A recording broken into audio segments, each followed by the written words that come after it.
Hey, yo. This is Jose Cantone. Lao. and I want to make a mini series, and this one is on retirement. Um, and it's the Pimp Star 420, of course. I'm stoned like a mofo. You already know. Smoking on that double dream. Got out of Astoria, Oregon. Astoria and Astoria, Oregon. Um, I'm recording with the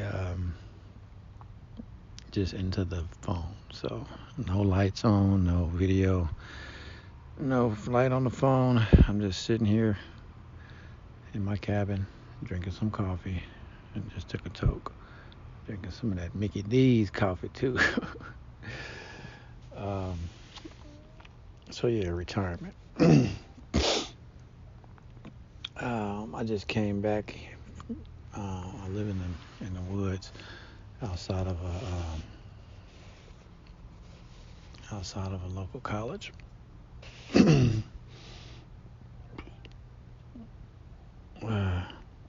or outside of the college. um, it's a common area where people camp, but not too many people camp up here. But it's a common area, I'd say. Not too high on the list, but it's a common area. Um, Another area would be over there by Coffee Girl, and people would know what you're talking about. There's a lot of trails here in this town. There's I think that pipeline or something like that. It's a military trail or something like that, Navy trail. So it's a ton of places to camp back there. And that's over in between the Emerald Heights area and the Coffee Girl area. And I'm in the college area. I've been here for many years.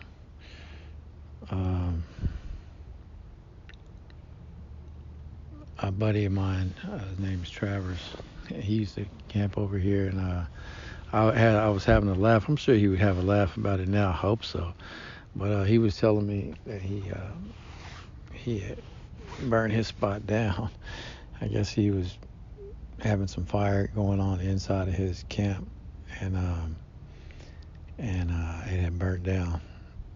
It must have been in the winter. I'm not too sure. I'm thinking so. And so yeah, he was out here, and I've walked through these woods, and I've seen people's old camp spots with trash and stuff like that. It'd be a hole through the tent or something, whatever.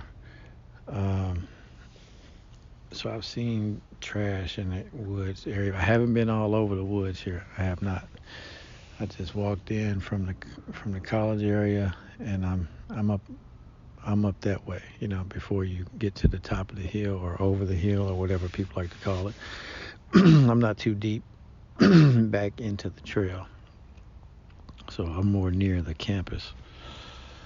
And I like that because it's if I shouted, somebody might hear me, you know what I'm saying? For help or whatnot, so it's not too deep. Or if something happened to me, I did something to myself or had an accident, I wouldn't have too far, to go into town or whatnot. So I kind of got as far away as I could by being as close as I could, to the resources, to the town.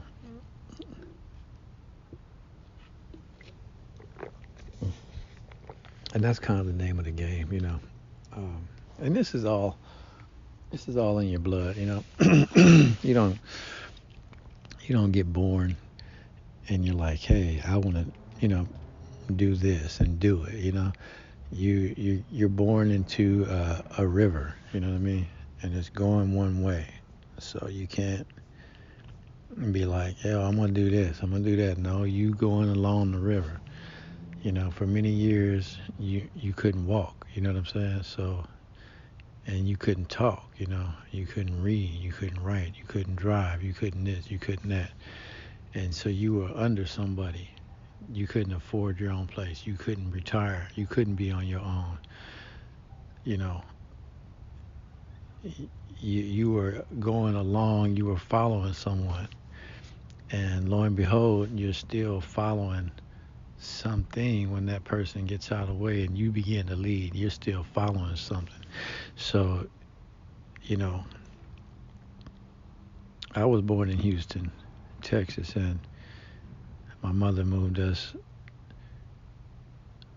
Apparently, me and our mother and my brother, we moved to Kentucky, and Lawrence was born then, shortly after that, and we all grew up in Kentucky, and we moved to another city in Kentucky, and then we graduated high school, and we had roots in Houston. Grandma was still in Houston. Went to college a semester, and then I went down to Houston. Um, Many years there, 10 years, 7 years, 20 something. Went to Kentucky for a few more years, came back to Texas, went to the Navy, was in my 30s.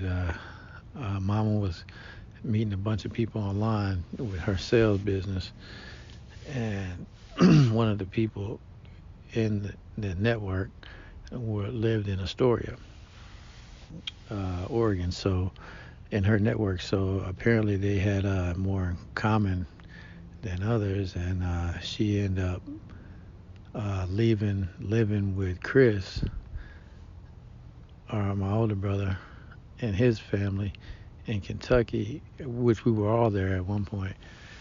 His wife Tanya and her mother Kathy, and we were all there at one point. And Mama left to get closer to one of her contacts in Astoria.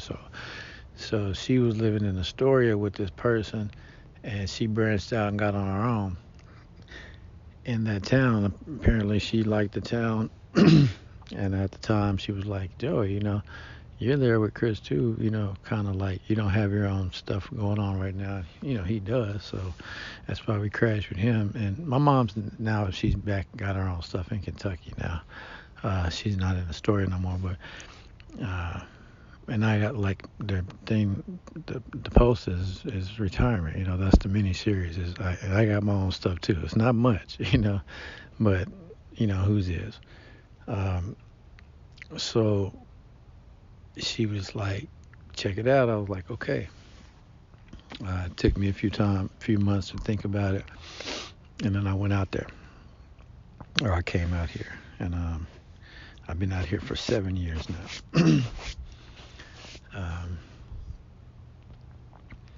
And I've just recently been retired, because it's a mental thing. It's a mental, and it's a physical thing, but it's also a mental thing. What do I mean when I say I'm retired? I can lay down in the bed,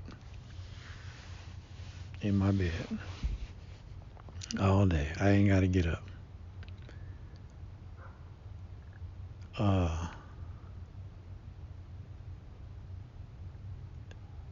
No one's gonna get me up. I can eat all the food. If I run out of food, all I gotta do is go out, go get some food, and come back, and keep staying in the bed. I can do that all year, and I ain't gotta go nowhere but to get food, and that's it. Maybe use the restroom. Take a shower or wash my clothes when I go get the food, whatever. and I know that I already got places to do that, know how to get that done without any haste or stress or worry. And that's the point. Everything is provided now. I have it to where God's made it to where now at 43, I'm retired and I'm gonna claim it. I have everything that everything has been provided for me. It's I have all the necessities. Nothing has affected my retirement. Um, People work for retirement. That's a thought. Save up enough to retire or put in so many years, then they, retire. And retirement is basically just where if you had $1 million in the bank and you just spent the interest every day, and that was it. And the million never left. The interest was there every month. It wasn't a big deal. It was just up to you to wake up and not get hurt that day and go to sleep. You had everything you needed and wanted. You achieved all your dreams. You chased everything. Everything's done. You don't have to do nothing. You can just plop, and you'll be healthy and alive and well fed, and you're there. Anything after that is just what you want to do. um, and yeah, it entered my mind a little bit when I said, you ain't got no more dreams to achieve.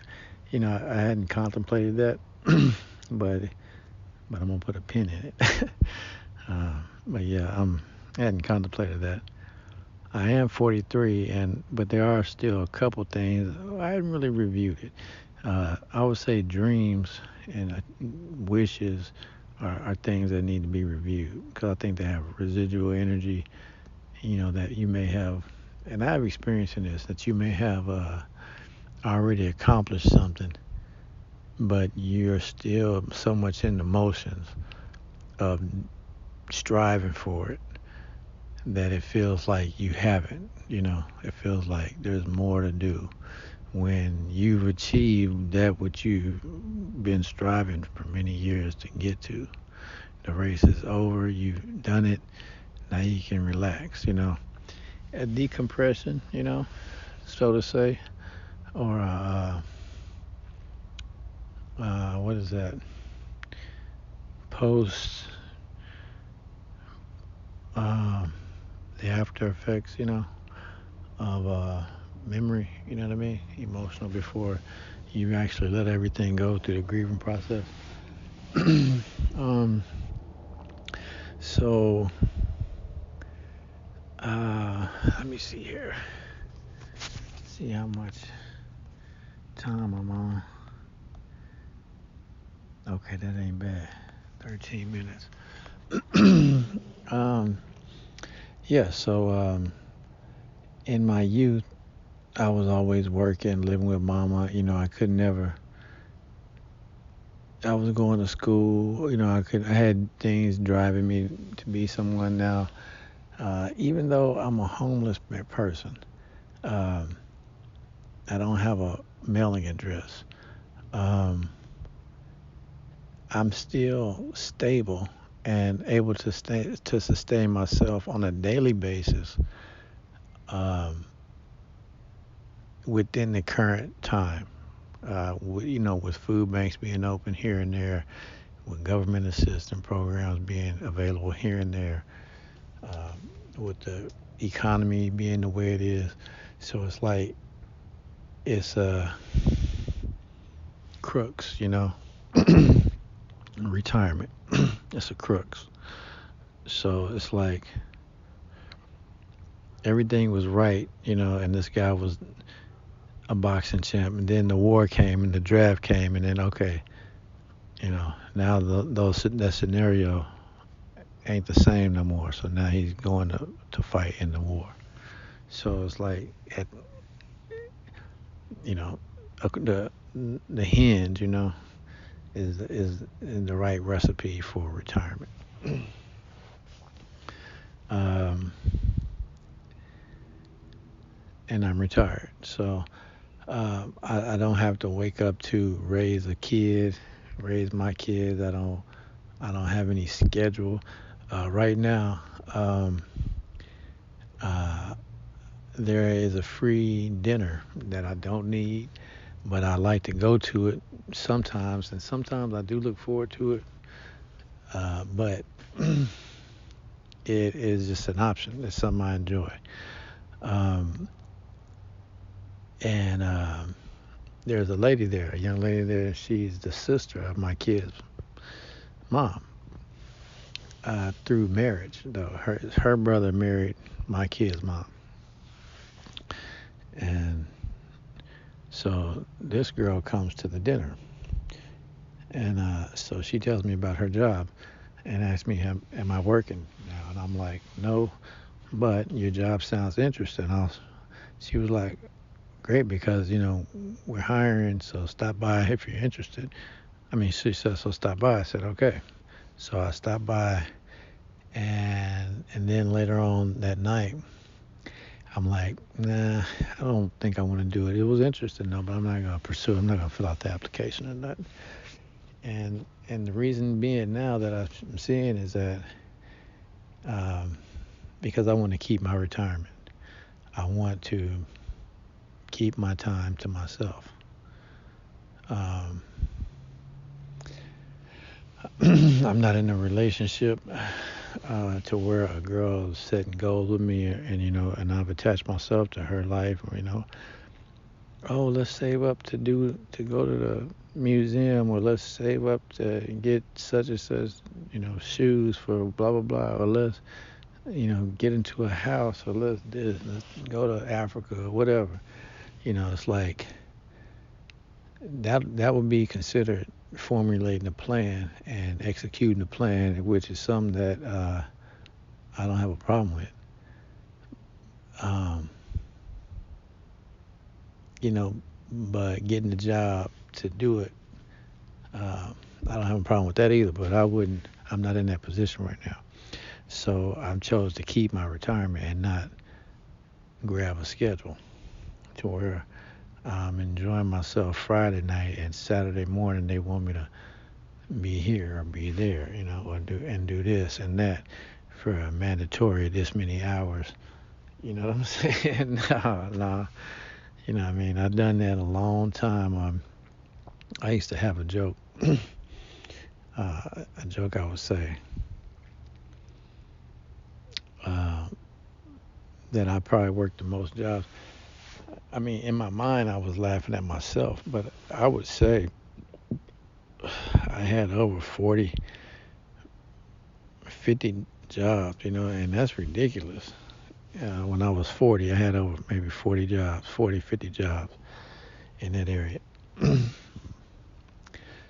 I would work on it, and I was just searching, and but I learned, I learned that a schedule comes with that, and then you got to deal with the people at work, and so, and it's all just to get by. I've had apartments where the rent was due. I've lived with family members where they expected such and such a month. Um, but the most recent scenario I've been in, and like I said, I just recently been retired, is when uh, I was in a relationship uh, with a young lady, and we got heavily involved. I think it was 3 months we were together, three going on 4 months, and we were heavily involved. And I was getting unemployment and food stamps, and I was putting the food in her house, and I was using the unemployment money to furnish the house, but buy what we needed, buy gifts, DVDs, and things like that, clothes, things that I wouldn't do in currently. So I was in a different lifestyle in her apartment playing house, buying clothes and food and shit like that. um, Gadgets and trinkets and shit, stuff. So, and it wasn't nothing to blow all the money. It was nothing because it was gonna come back in, and she was paying the rent, and we was gonna be there. But it still wasn't retirement because she had rent, and we weren't damn near. We were just getting started. We weren't settled into our characters or settled into being with each other. So it was still a rocky road. She may do something that highly upset me one day, and I may do something that highly upset her. Just getting to know each other. So we broke up, and I came back to my cabin. The cabin's kind of always been here in the woods, so I came back to the cabin. Thank God. Um, and I was kind of out of routine. So I was like getting food here and there and buying food and worrying about food and making my bed this way, and then I was like, well, this is too much. So then I took half the bed away, and I was like, well, damn, now I'm kind of, what I'm saying? Now I see why I added it. So I put some back, and it was just like a hole. And then I had somebody move in to the area I'm at, kind of close to me, and it was like a whole getting to know them process involved. And I was fresh out of the routine of being in with my girlfriend, in her place. So it was like I kind of felt like I fell, but it was more of a mental fall. Like if somebody pulls a chair out from under you, when you're about to sit down, it's like you're not going that far, so you're not gonna hurt yourself. But it's like in your mind, you're like, whoa, you know what I'm saying? Like, wow, I'm about to really fall. Like in your mind, the unexpected. So it was like when we broke up, it was that the chair coming from underneath me, and I felt like I had really fell, but I didn't have far to go, like I say. So I just stood up and dusted myself off and kept going. But that took a few months, and now I'm at that point. So um, everything is normalized, you know, and that's what it took. It took a cycle, a cycling of my day. Uh, and so right now my retired day it consists of me being in my cabin in the woods. I just and what I do when I'm there, I will watch movies. I'll listen to music. I'll write music. I'll I'll rap. I'll freestyle, rap. I'll work out with weights, heavy motherfucking weights. Uh, I will stretch. I will practice kung fu, which is just self-defense, and that just has different methods and techniques. I'll practice that. Um, I'll sleep. I'll rest. I'll smoke weed here. Um, I would say another aspect of being retired is being not being outside of your habits to where they throw you in a Jones. Um, and one key point to my retirement was I was like sitting in the cabin one day and I didn't have any pot. American Pimp Star 420 and didn't have no pot. And I was like, shit, you know. And then I was teetering. I was like, what? With my character. And I was like, I hadn't really got there yet, I hadn't really settled yet. I was like, okay, there's jobs everywhere, so it's working is nothing. Do I want to work? And I was like, well, I feel like working, yeah. Or do I want to go use one of the tricks of the trade, the street, and go get some weed? And I was like, well, shit, I ain't gonna get it in a day unless I hustle it up in a day, working, you know. I was like, I know how to get weed and get the money real quick. I was like, let me go, let me go get the money real quick. It's just some weed, you know what I'm saying? So I take out some cardboard and I write, basically help me, you know what I'm saying, on the cardboard, but I say be kind or anything helps. God bless you, thank you on the cardboard, and then I go stand in front of McDonald's or some stop sign somewhere. So dude pulls up, give me $5. I put the sign in the bush right next to the damn stop sign. I go down the street, buy some weed, go back to the cabin. So I'm sitting in the cabin and I'm like, okay, that's done. I got movies, so I'm smoking and watching movies now. I'm chilling. I'm back in the groove. I'm back in the groove. So it's like, okay. And I start eating, and I watch all the movies. Then I go to the next spot. I'm gonna tell you about which I like to go to, and I'll pick up there on the next recording.